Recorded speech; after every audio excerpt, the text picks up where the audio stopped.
Hola chicos, espero se encuentren todos muy bien. Entonces, hoy día vamos a revisar algunas cosas sobre teorema de representación de Wald. Vamos a brevemente hablar de ergovicidad. Vamos a ver un ejemplo del teorema de representación de Wald para un Aruno y vamos a ver las ecuaciones de Joule Walker. ¿Ok? Entonces, bueno, lo primero, sea YT es una serie de tiempo estacionaria. Diremos que YT es ergódica en medias, sí y solo sí. 1 partido T por la suma de T igual 1 hasta T de YT converge en probabilidad cuando T tiende a infinito al valor esperado de Y.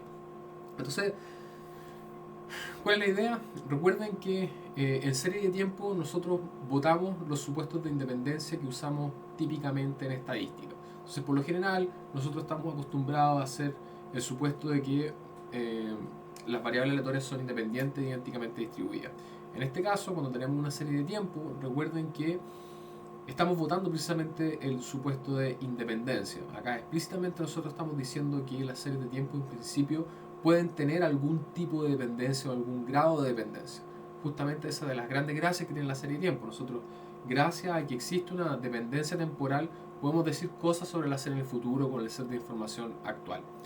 Entonces, uno de los problemas que nos genera el votar el supuesto de independencia, el decir que ya las series no son I y D, por ejemplo, hace que no nos sirva la directa aplicación de muchos de los resultados a los que estamos acostumbrados. Y uno de esos típicos resultados es la ley de los grandes números. Por lo general, nosotros estamos acostumbrados a decir que, bueno, si tenemos un promedio, si tenemos un número de observaciones que tiende a infinito, tenemos la suma y lo dividimos por el total de observaciones, eso converge en probabilidad al valor esperado. Pero el problema es que la ley de los grandes números también hace supuesto de independencia. Entonces, uno podría pensar en ergodicidad en medias como una versión en series de tiempo eh, para la ley de los grandes números. ¿Okay? Entonces, acá, si bien estamos logrando encontrar algo así como la ley de los grandes números, pero aplicable a series de tiempo, igual esto exige algunas condiciones. Y la primera condición que estamos exigiendo es que la serie sea estacionaria. ¿Okay? Ahora, una proposición interesante, si es que YT es estacionaria, y ya sabemos cómo verificar que una serie sea estacionaria, tal que la suma infinita de sus covarianzas está acotada, o sea que la suma infinita de sus covarianzas no explota, entonces diremos que YT es ergódica en medias. Entonces, básicamente lo que estamos diciendo acá es que hay una versión para series de tiempo estacionaria de la ley de los grandes números y lo estamos llamando ergodicidad. Y fíjense entonces que el decir que esta suma infinita de covarianzas está acotada, básicamente es como decir que hay una independencia asintótica. Es como decir, mira, efectivamente, entre t y t-1, por ejemplo, hay una relación y hay una covarianza distinta de 0, y entre t y t-2 también, y entre t y t-3 también. Si yo me alejo lo suficiente, si yo empiezo a alejarme mucho entre t y t-100, entre t y t-1000, t y t menos 1.000.000 hacia t tendiendo a infinito, o sea, si yo me empiezo a alejar lo suficiente, en algún punto estas series se comportan como algo similar a algo independiente. Entonces, si bien la serie de tiempo tienen dependencia, lo que nosotros le vamos a pedir a esta serie es que esa dependencia esté controlada, que esa dependencia en algún punto suficientemente lejano desaparezca. Entonces, eso es lo que entendemos como ergodicidad, podríamos entenderlo como el análogo de la ley de los grandes números. Ahora, el teorema de representación de Wald, primero se los voy a enunciar, después se los voy a explicar. Toda serie de tiempo estacionaria y puramente no determinística admite la siguiente representación. YT igual a el valor esperado de la serie igual a mu más la sumatoria de i igual 0 hasta infinito de algún coeficiente, phi sub i le puse acá, por rezago de ruido blanco, o sea, por epsilon t menos i, donde el primer phi sub 0 es igual a 1. Y además vamos a pedir esta misma restricción de que esos coeficientes estén acotados, que esta cuestión no explote. Entonces, esto es lo que nosotros conocemos como representación de medias móviles infinitas. Ahora, ¿por qué esto es extremadamente interesante? Fíjense que yo estoy diciendo que cualquier serie de tiempo, cualquiera sea, en la medida que sea estacionaria y puramente no determinística, yo la puedo escribir de esta manera. Entonces, por ejemplo, si yo tengo un arp, lo puedo escribir de esta manera. Aunque no tenga acá los coeficientes autorregresivos, aunque no tenga y-1 acá, incluso si es un arp, yo lo puedo escribir de esta manera. cualquier serie estacionaria y puramente no determinística admite esta representación. Y fíjense que en esta representación estamos diciendo que la serie va a ser exactamente igual en todo t a su valor esperado más una combinación lineal de estos shocks, una combinación lineal de estos ruidos blancos. Entonces, en la medida que yo conozca los coeficientes, yo puedo escribir la serie de esta manera. Entonces, bueno, esto tiene un montón de aplicaciones, además de lo hermoso que es el teorema, esto tiene un montón de aplicaciones empíricas súper interesantes. Por ejemplo, las funciones de impulso-respuesta, básicamente al final termina siendo como una especie de implicancia el teorema de representación de Wald. Entonces, imagínense, nosotros tenemos un AR1 estacionario, entonces el valor absoluto de ρ es menor que 1. Fíjense entonces que yo puedo pasar esta componente hacia el otro lado, y entonces esto nos va a quedar como yt menos ρ por el primer rezago de yt. Entonces recuerden, L es un operador de rezago, entonces si yo tengo L por yt, eso equivale a yt menos 1. Si yo tengo L cuadrado por yt, eso equivale a yt menos 2. Entonces L o B, como lo vean, dependiendo de los libros, lo van a ver como backshift operator o simplemente como un lag, como un operador de rezago. L multiplicado por una serie de tiempo lo único que hace es rezagar la serie. Entonces en este caso, si yo tengo yt menos 1, eso equivale a L por yt. Entonces este operador lo único que hace es trasladar en un tiempo, rezagar en un tiempo a una serie. Entonces esto nos queda como yt menos ρ por lyt igual a alfa más epsilon t. Ahora, fíjense entonces que yo puedo factorizar por yt, y esto nos queda como 1 menos ρ por este operador de rezago, yt igual a lo que está del lado derecho. Fíjense entonces que ahora yo puedo despejar yt, o sea, puedo pasar dividiendo este término que está acá, y entonces nos va a quedar yt igual a 1 menos ρ por el operador de rezago a la menos 1 por alfa más 1 menos ρ por L a la menos 1 por el ruido blanco. Ahora, recuerden que por propiedades de serie, 1 menos ρ por L a la menos 1 equivale a la suma infinita de ρ a la i por L a la i. Por ende, si reescribimos estos términos de acuerdo a esta identidad, entonces tenemos que yt es igual a la suma de i igual 0 infinito de ρ a la i por L a la i por alfa más la suma de ρ a la i por L a la i por epsilon t. Ahora, ¿qué es interesante? Recuerden que alfa es una constante acá, o sea, es 5, pero no es una variable aleatoria que dependa del tiempo. Entonces, el hecho de que yo multiplique esta constante, no sé, 5, por un operador de rezago, bueno, no le hace absolutamente nada porque es 5 para todo t, su realización no depende del tiempo. Entonces vale 5 en el periodo t, vale 5 en el periodo t-1, vale 5 en el periodo t-2.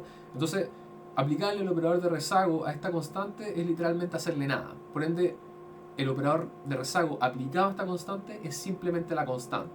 Y entonces esta constante podemos sacarla de la sumatoria. Entonces este término completo nos queda como alfa multiplicado por la suma infinita de ρ a la i. Luego, fíjense que no ocurre lo mismo cuando aplicamos el operador de rezago a este ruido blanco. ¿Por qué? Porque el ruido blanco sí está indexado en el tiempo.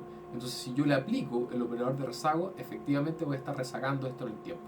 Ahora, recuerden que si yo multiplico una serie de tiempo, por ejemplo, epsilon t por L, eso equivale a epsilon t menos 1.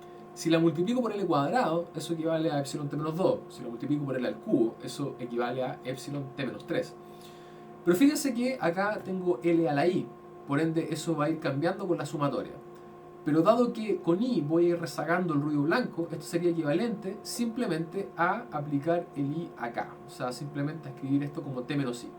Fíjense que si, por ejemplo, i fuera 0, esto equivale a L a la 0, o sea, es simplemente epsilon t, y en este caso esto sería epsilon t.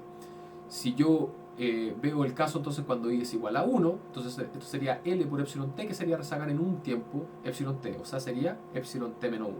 Y así sucesivamente. Entonces fíjense que este término completo lo podemos reescribir de esta manera, simplemente quitándole i a el ruido blanco. Y por ende entonces, finalmente, esta serie que tenemos acá la podemos escribir como 1 partido 1 menos ρ, y eso exclusivamente porque sabemos que la serie es estacionaria, por ende ρ es menor que 1. Y finalmente entonces nos queda que yt es alfa por 1 menos ρ más la sumatoria de i igual 0 a infinito de ρ a la i por el ruido blanco. Ahora, recuerden que en un AR1, si el AR1 es estacionario, el valor esperado del AR1 estacionario equivale a alfa partido 1 menos ρ. Por ende, noten que este valor que está acá es el valor esperado de YT, que si quieren los podemos escribir como mu. Entonces fíjense que precisamente llegamos al teorema de representación de Wald. El valor esperado del AR1 más una suma de algún coeficiente multiplicado por ruidos blancos, o sea, una combinación lineal de ruidos blancos.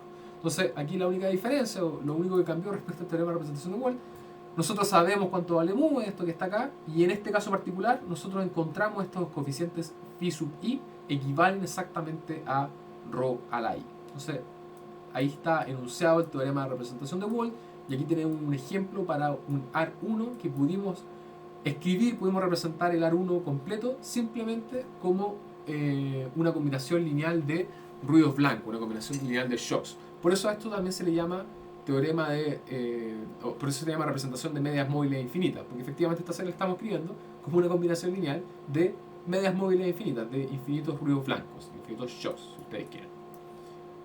Ok, ahora entonces vamos a revisar algunas cosas con la ecuación de Joule-Walker, las ecuaciones de Joule-Walker. ¿Okay? Entonces, imaginemos un ARP. Imaginemos entonces un ARP, como el que tenemos acá. ¿Okay? Entonces, fíjense que si yo le calculo el valor esperado a este ARP, imaginemos que este ARP es estacionario, o sea, entonces imaginemos que los valores de ρ son menores que 1 en valor absoluto. Entonces, el valor esperado sería esta constante, el drift del ARP, dividido 1 menos y cada uno de estos coeficientes autorregresivos, ¿cierto? Por tanto, la constante yo la podría escribir como el valor esperado del ARP multiplicado por todo este término que está acá. Entonces, fíjense que si ahora yo quisiera calcular y, pero en términos de desviaciones de su media, o sea, si yo quisiera calcular yt menos mu, o sea, la serie menos su valor esperado, eso lo podríamos reescribir así, considerando la ecuación inicial, ¿cierto? Considerar como cada uno de los coeficientes multiplicado por cuánto se desvió cada uno de los rezagos de y respecto a su media, más entonces un ruido blanco. Entonces, ¿qué tiene de interesante eso? Fíjense entonces que yo podría multiplicar toda esta expresión por yt menos j menos mu y aplicar un operador de esperanza. Entonces multipliquen acá, por ejemplo, yt menos mu por yt menos j menos mu y sobre eso apliquen el operador de esperanza. Fíjense que eso entonces es exactamente la covarianza. Y sería en este caso la covarianza entre yt y yt menos j. ¿Okay? Y eso entonces lo tendríamos que aplicar a los dos lados. Entonces fíjense qué interesante. Si lo aplico del lado izquierdo, me queda la covarianza entre yt y yt menos j. Entonces la autocovarianza j podríamos llamarla. Ahora, ¿qué pasa cuando j es igual a 0? Tendríamos la autocovarianza entre yt menos mu y yt menos mu. Entonces en ese caso sería precisamente la varianza. Entonces en el caso de que eso es la varianza, entonces en el caso de que esto es j igual a 0, fíjese que va quedando del lado derecho. Nos quedaría ρ1 por la autocovarianza entre yt menos 1 y yt. O sea, sería la autocovarianza de orden 1. Entonces el primer término sería ρ1 por la covarianza entre t menos 1 y t, que es la autocovarianza de orden 1. Más ρ2 por la autocovarianza entre t y t menos 2. O sea, ρ2 por la autocovarianza 2. Y así sucesivamente hasta el término yt menos p. Y fíjense entonces que si j es distinto de 0, cualquier otro número, entonces bueno, vamos a tener cosas de este estilo. Por ejemplo, para el primer término vamos a tener la autocovarianza entre t menos 1 y t menos j. Por ende nos va a quedar la autocovarianza j menos 1. Luego el siguiente va a ser j menos 2, j menos 3 y cada uno entonces de esos valores particulares va a depender de nuestra elección de j. Entonces, precisamente la idea de las ecuaciones de Joule-Walker es encontrar los términos de autocovarianza, o sea, gamma 0, gamma 1 hasta gamma p, como función de estos coeficientes autorregresivos, estos ρ, y como función de la varianza del ruido blanco. ¿Okay? Entonces veamos un ejemplo para el caso de un AR2. Si tenemos un AR2, entonces tenemos nuestras dos componentes autorregresivas más un ruido blanco. Fíjense entonces que en general una autocovarianza de orden k, uno podría escribirla como la covarianza entre yt y yt menos k. Fíjense que yt por definición es todo lo que está acá. Entonces podríamos escribirlo como la covarianza entre todo esto y yt menos k. Entonces simplemente reemplacé yt. Ahora, fíjense que esto podríamos separarlo en varias covarianzas. Vamos a tener la covarianza entre yt menos k y yt menos 1 y podríamos sacar el ρ1 multiplicando, lo que tenemos acá. Podríamos entonces multiplicar ρ2 por la covarianza yt menos 2 y yt menos k, o sea, el término que tenemos acá. Y finalmente podemos tener entonces la covarianza epsilon t con yt menos k, que es el término que tenemos acá. ¿Okay? Entonces, fíjense que ahora depende de qué pasa con el valor de K. Fíjense en este último término. ¿Okay? Si K es igual a 0, esto sería YT. Y YT está dado por lo que tenemos acá. Entonces fíjense que ahí sobreviviría un término que sería la covarianza entre epsilon t y epsilon t, que es precisamente la varianza del ruido blanco, que la estamos denominando por sigma cuadrado. Pero si K es distinto de 0, entonces no vamos a tener ningún término en común con el ruido blanco. De hecho, si es que quieren, como tarea, pueden demostrarlo, escriban YT en base al teorema de representación de Wald y vean que efectivamente no va a quedar ningún término en común si es que K es distinto de 0. Ahora, si que nosotros estamos en el caso K igual a 0, fíjense entonces que gamma 0 sería entonces, o sea, gamma 0, gamma K, que es nuestra representación que tenemos hasta acá, que es todo lo que está acá. Si yo ahora aplico K igual a 0, o sea, si yo veo gamma 0, esto va a ser igual a ρ1 por YT-1, YT, o sea, sería la autocovarianza de orden 1, o sea, este término que tenemos acá, gamma 1, más ρ2 por T-2 y T-0, o sea, sería la autocovarianza de orden 2, que es lo que tenemos acá, más sigma cuadrado, porque cuando K es igual a 0, este último término es sigma cuadrado. Fíjense que para cualquier otro K, o sea, cuando K es distinto de 0, este término va a ser 0 y simplemente van a sobrevivir estos primeros dos términos. Entonces, por ejemplo, veamos el caso gamma, la autocovarianza de orden 1, o sea, cuando K es igual a 1. Entonces, la autocovarianza de orden 1 va a ser ρ1 por la covarianza entre YT-1 y YT-1, o sea, gamma 0, más ρ2 por la covarianza entre YT-2 y YT-1, o sea, gamma 1. Y luego, si tengo la autocovarianza de orden 2, bueno, la autocovarianza de orden 2 va a ser ρ1 por YT-1 y YT-2, que sería la autocovarianza de orden 1, y más entonces ρ2 por la autocovarianza de orden 2 con la covarianza de orden 2, entonces la autocovarianza de orden 0. ¿Ok? Entonces, lo que nosotros estábamos diciendo al principio, que la idea de las ecuaciones de Joule-Walker es encontrar entonces estas autocovarianzas, pero como función de los componentes autorregresivos y de la varianza del ruido blanco. Entonces, a mí me gustaría escribirlo en función de sigma cuadrado y de ρ.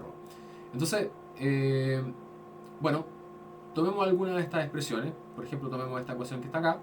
Y usualmente las ecuaciones de Joule-Walker uno no las escribe en función de las autocovarianzas, uno las escribe en función de las autocorrelaciones. Entonces, tomemos esta expresión que tenemos acá y dividámosla por gamma 0. Recuerden que estamos asumiendo acá que el AR2 es estacionario. Entonces, por ejemplo, la varianza de YT y la varianza de YT-1 y la varianza de YT-2 son la misma. Entonces, si yo divido por la varianza de Y, eso me queda exactamente la correlación, pero entre el término YT y YT-1, ¿cierto? La correlación de primer orden. Entonces, si yo divido por la varianza, yo divido por gamma 0, este término de acá me queda la covarianza entre T y T-1, por ejemplo, dividido la varianza de YT, que es lo mismo que decir sigma de YT por sigma de YT-1, porque son la misma varianza, porque el proceso es estacionario. Entonces, en este caso, encontrar la correlación basta por dividir por la varianza, porque es la misma varianza. ¿Okay? Y entonces del lado derecho nos queda ρ1 por la autocovarianza de orden 0, pero como dividimos por la autocovarianza de orden 0 me queda solamente ρ1, y acá precisamente me quedo gamma 1 dividido la varianza, entonces esto también es la correlación de orden 1. Entonces fíjense que si yo muevo este término hacia allá, factorizo por la correlación 1 y despejo, esto me queda que la correlación de primer orden es igual a ρ1 dividido 1 menos ρ2. Entonces precisamente estamos haciendo lo que queremos en la ecuación de Joule-Walker, estamos expresando los gamma o las correlaciones solamente en términos de las componentes autorregresivas y de sigma cuadrado. Entonces, bueno, veamos ahora cómo queda gamma 2 o la correlación de segundo orden, si quieren.